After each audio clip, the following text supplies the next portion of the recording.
Learn English through story. Betrayed by passion, the humid air clung to the streets of New Orleans, wrapping itself around the evening bustle like a velvet blanket, thick and charged with the scent of magnolias, perfume, and the faintest hint of bourbon. This city breathed an allure of mystery, a city where love and deceit danced in equal measure, cloaked in secrets that lived behind every wrought iron balcony and within every dimly lit alley. Margaret and Julian had once found their beginnings here. They'd met on the Mississippi River, where a sunset cruise had brought them face to face. She'd been an artist, a woman who could breathe life into still canvases, her fingers stained with the colors of dusk and dawn alike. Julian, on the other hand, was a businessman. His hands never got dirty, except perhaps from the ink on contracts and the occasional dusting of powdered sugar on a bayonet, but he was captivated by her wild spirit. In the early years,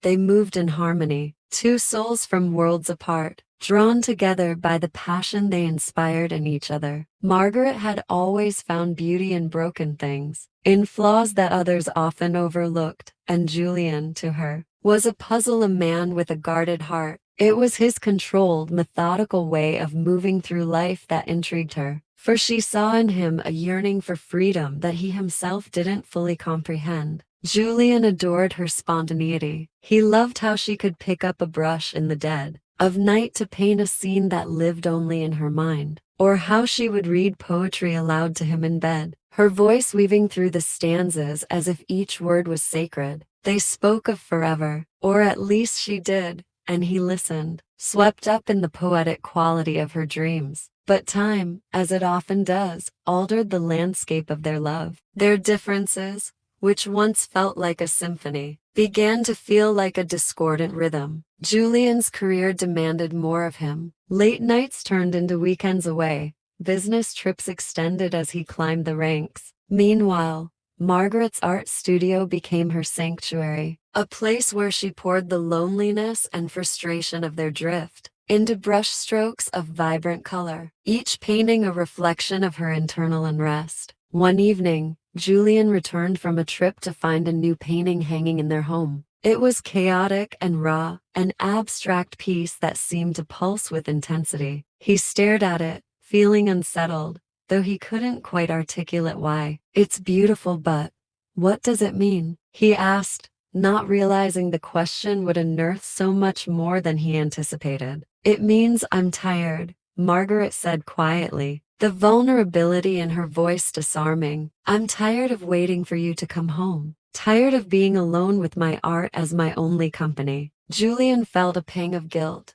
but he quickly brushed it aside. "You knew my career was demanding. I thought you understood." "Understand?" Margaret echoed, a bitter edge creeping into her tone. "I understood when we met, but people change, Julian. Needs change." It was the first time she had confronted him about the fracture widening between them, but Julian, true to his nature, dismissed it, assuring her that this was temporary, a sacrifice they had to endure to secure their future. Yet he couldn't deny a nagging feeling, an unease he buried under layers of practicality. Months passed, and the weight of their distance grew more oppressive. Margaret retreated further into her art, while Julian lost himself in the demands of his work. Their once passionate conversations were replaced by shallow exchanges. Their laughter became rare, and the bed they shared felt colder with each passing night. And then came Derek. He was an old friend from Margaret's college days, a fellow artist who had recently returned to New Orleans after years abroad. They reconnected by chance, and Margaret found in him a kindred spirit, someone who understood her unspoken loneliness and frustrations. He was attentive,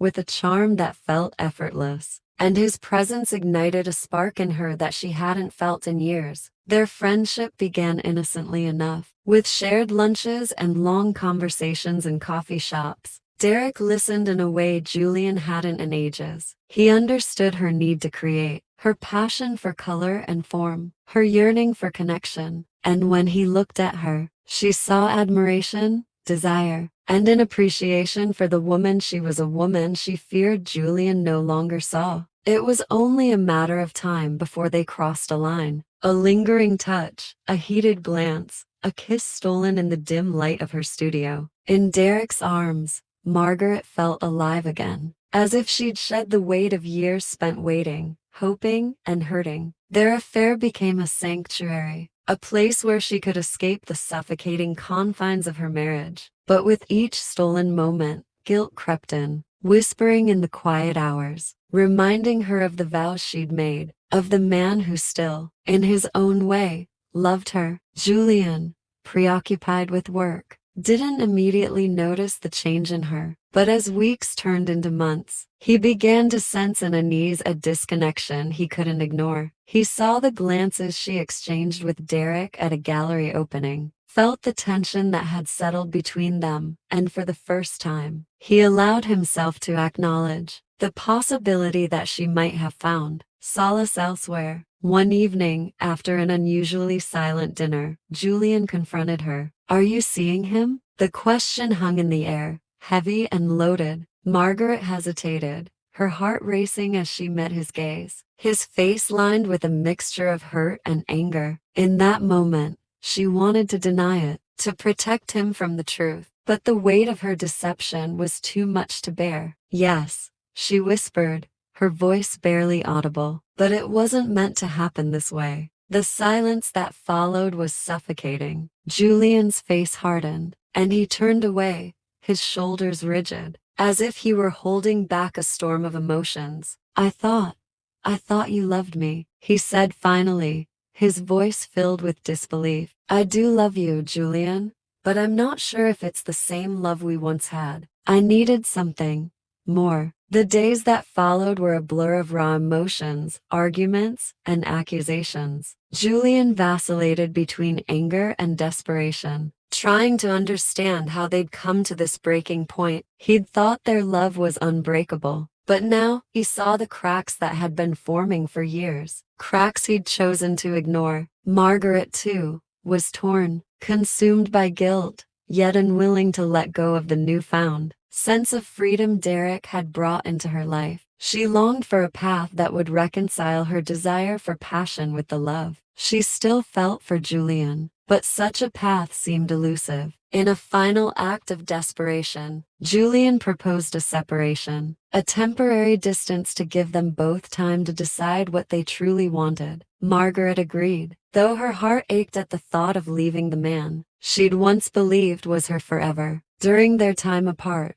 Margaret and Derek's relationship intensified, but what had once felt liberating now bore the weight of her unresolved feelings for Julian. She found herself questioning whether the passion she'd found with Derek was worth the sacrifice of the years she'd shared with her husband. Julian, too, wrestled with his emotions, alone in the silence of their empty home. He was forced to confront the ways he'd contributed to the erosion of their marriage, the times he'd prioritized ambition over love, security over vulnerability. He realized, with painful clarity, that he'd taken Margaret's love for granted, assuming it would always be there, no matter how far he strayed. In the end, Margaret knew that she had to make a choice. She met with Julian one last time, and in that quiet moment, they spoke with an honesty they hadn't shared in years. "I didn't want to hurt you, Julian," she said, tears streaming down her face. "I was just so lonely,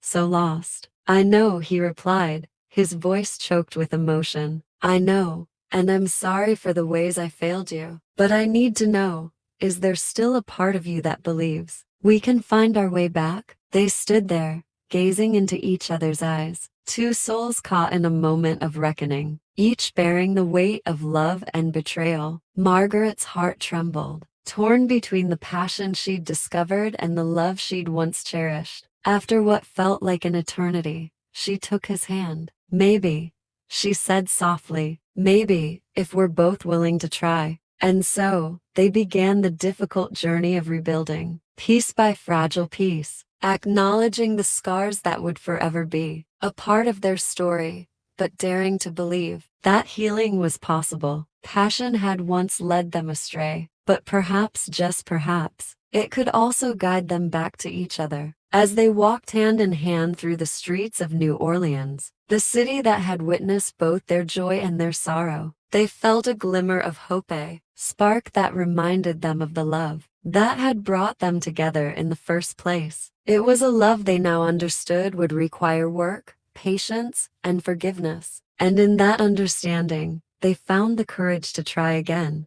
to reclaim the love that, though bruised and battered, was still worth fighting for. I hope you enjoyed the story. If you enjoy, then please like and share this video. And don't forget to subscribe our YouTube channel.